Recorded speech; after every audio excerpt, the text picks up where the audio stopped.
ब्रह्ममुरारिसुराचितलिङ्गं निर्मलभासितशोभितलिङ्गं जन्मज दुःखविनाशकलिङ्गं तत्प्रणमामि सदा शिवलिङ्गम्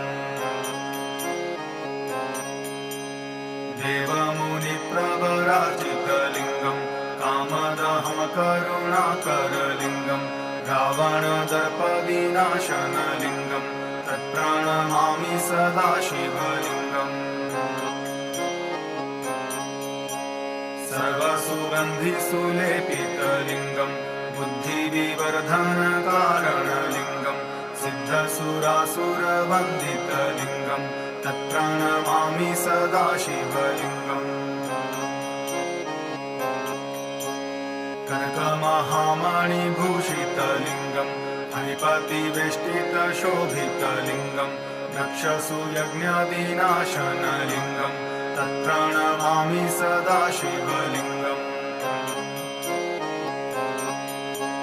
कुङ्कुमचन्दनलेपितलिङ्गं पङ्कजहारसुशोभितलिङ्गं सच्चित्पापविनाशनलिङ्गं तत्प्रणमामि सदा शिवलिङ्गम् देवगणार्चितसेवितलिङ्गं भावैर्भक्तिभिरेव च लिङ्गं दिनकरकोटिप्रभाकरलिङ्गं तत्प्रणमामि सदा शिवलिङ्गम्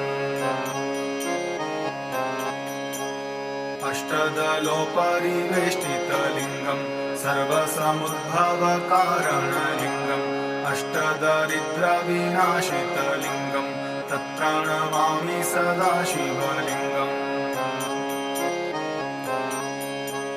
सुरगुरुसुरवरपूजितलिङ्गं सुरवनपुष्पसदार्चितलिङ्गं परात्परं परमात्मकलिङ्गं तत्प्रणमामि सदा शिवलिङ्गम् लिङ्गाष्टकमिदं पुण्यं यः पठेत् शिवसन्निधौ शिवलोकमवाप्नोति